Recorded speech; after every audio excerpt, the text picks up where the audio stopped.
Hello humans, I'm the AlienDoctor, but you can call me Alien, and welcome back to another video here on the Pinacraft Season 2 Minecraft Bedrock Edition Survival Realm.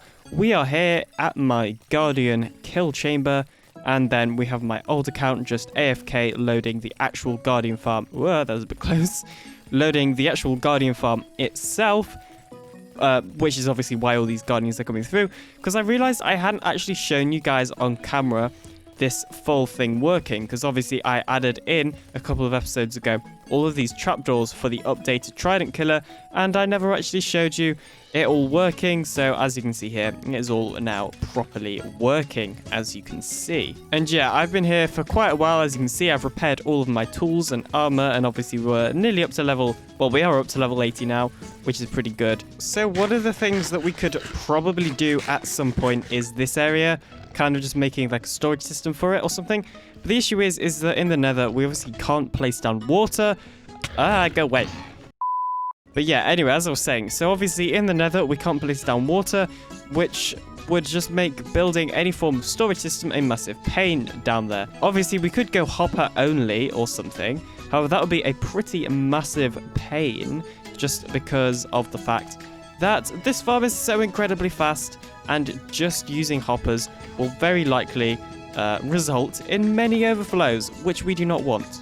But anyway, before we get on to anything else, let's just go over what we did in the previous episode. It was pretty simple. We basically built up this Guardian farm, and why are things falling out the sky? I don't know.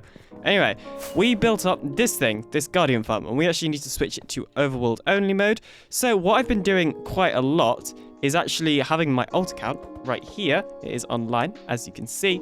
Just leaving my alt account online with the overworld only mode, just to get like some drops. So as you can see, we've got a ton of Prismarine crystals and really quite a lot of Prismarine shards, considering that this mode is not particularly efficient. That's another problem that has been happening. Mobs have been spawning inside of there. Not quite sure how to fix it, other than putting solid blocks above every water source, which would be a bit of a pain. So we're just going to leave it for now. But enough about what we did last episode. Let's get on to what we're doing this episode, because arguably that's a lot more important. I want to work on the base / Guardian farm. However, we really can't do that because we are lacking one material primarily, which is dark Prismarine. So the design I have uses quite a lot of dark Prismarine slabs. We only have 14 dark Prismarine. Now you need black dye to get dark Prismarine. So if we craft up all of the ink sacks I have into black dye, you can see that we only have 39, which really is not that much. Obviously, we then get these Prismarine shards, and we can then craft all of these into the dark Prismarine. See that we now have almost a stack of dark Prismarine, which is really not that much. So in this episode, we're probably going to be building a black dye farm, or specifically an ink farm. Now, I've already done the designing for this sort of thing off camera.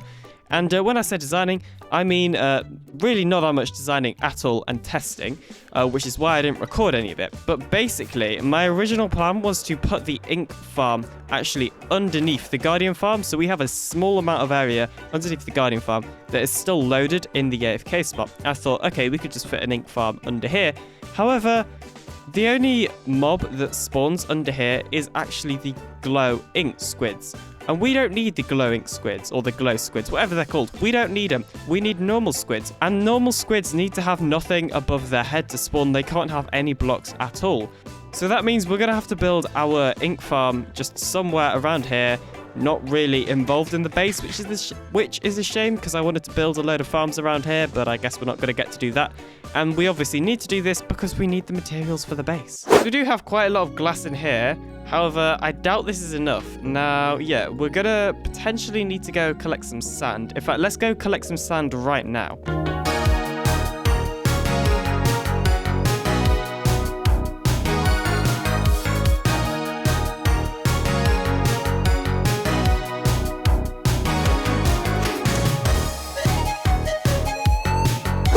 One surprisingly short time lapse later, and we have actually got all of this sand. Obviously, we already had this glass from, earlier. So what I'm going to do is just put like a little mini smelter, like kind of what we've got going on here. And I'm just going to put one down over here in this area because my alt account is still AFK right in there. And yeah, that means this area is just going to be loaded quite a lot. We are going to have to move this bed. Let's just put this bed here.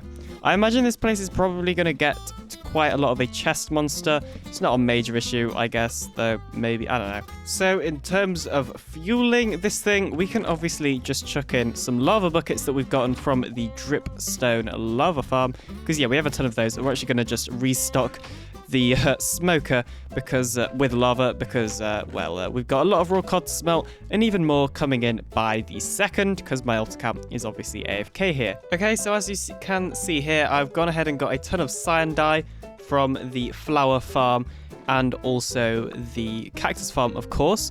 So yeah, we've got, all of that cyan dye, and then I've used the cyan dye on the glass, which there's none in here because we ran out of fuel, to basically craft ourselves up a ton of cyan glass. So we've now got loads of cyan glass. Pretty simple. Why is there just fish and bones just lying around here? That's very slightly worrying, but anyway. So, as I say, the plan is to just build a pretty simple farm somewhere off in that direction, most likely, which will be giving us squids and stuff.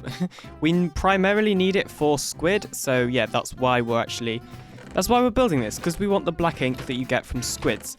And we are going to take a ton of this prismarine, because we're probably going to build the actual farm itself out of prismarine, just because then it kind of matches the cyan glass. So in terms of where we're building this thing, I know we're probably going to build it somewhere near the island, just because it kind of makes sense, because then it's loaded like quite a lot of the time. Now I'm thinking if we build it in this area, then it will kind of be too close to the main base, because this is of course going to be our main base, and I don't really want it obstructing the main base. The other thing is I could build the farm on top or like up here on the main base or something. However, that would cast a massive shadow over this place, and I don't really want to do that because, well, as you can see, mobs are already spawning too much anyway. So anyway, I think it would make a lot of sense if we actually build it maybe somewhere just like here. Yeah, so what I'm thinking is maybe just like in that space there. So as you can see right here, I've kind of just marked out a sort of square of where we're going to build this farm. We're then going to have to fill this all in with prismarine, put rails on it, and then put magma on top of those rails. And obviously those rails will also have a minecart or two on them. I'm not really sure how we'll do the collection system. However, it should be pretty simple. But anyway, first of all, let's go ahead and fill in all of these blocks. We might also have to like buy some rails or something, or see if there's any left over at the mushroom farm, because I don't think I'm gonna have enough iron to actually fill this thing up with rails.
So one short live stream later and some off-camera work, or is it off-camera because we did time-lapse it?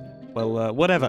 Some work later, and we have got a fully functional fish farm. As you can see, fish are spawning, fish are dying, and fish are being collected by...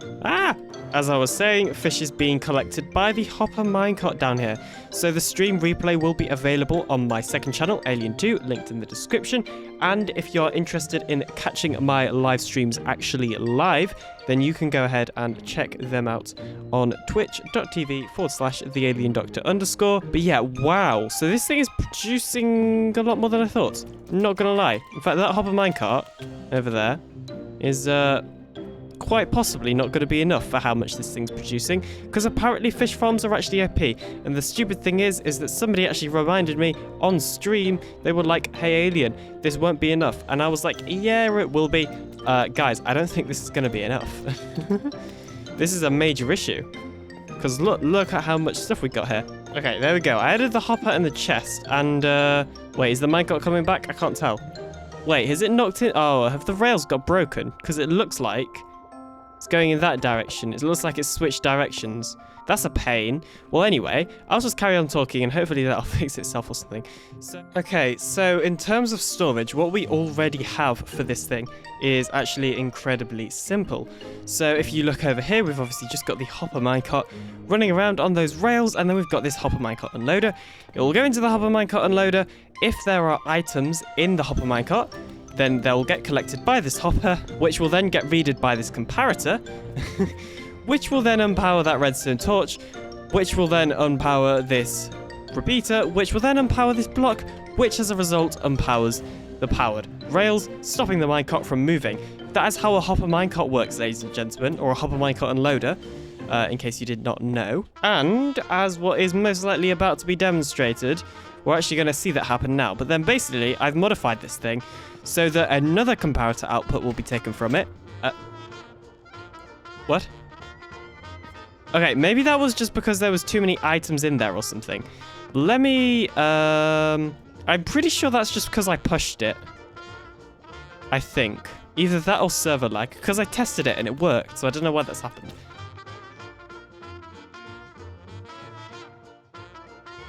Okay, so I believe I have actually fixed the issue with this thing not working. Basically, there was some redstone under there, a piece of redstone dust, that was powering this hopper that was also powering that powered rail, I believe. So, yeah, that was just a minor stupid thing done by me. However, we can completely rebuild parts of this system to actually get it to work fine, which I might do, possibly, maybe. I haven't decided yet. However, I've just left it running and I have AFK'd for a bit. And as you can see, we've already got all this stuff in the chest, along with obviously it going around collecting more stuff. Now we need to check when it comes back, is it actually getting filled up? I have my old account online, as you can see, and it's just AFK somewhere in the sky where it should be loading like the majority of this farm.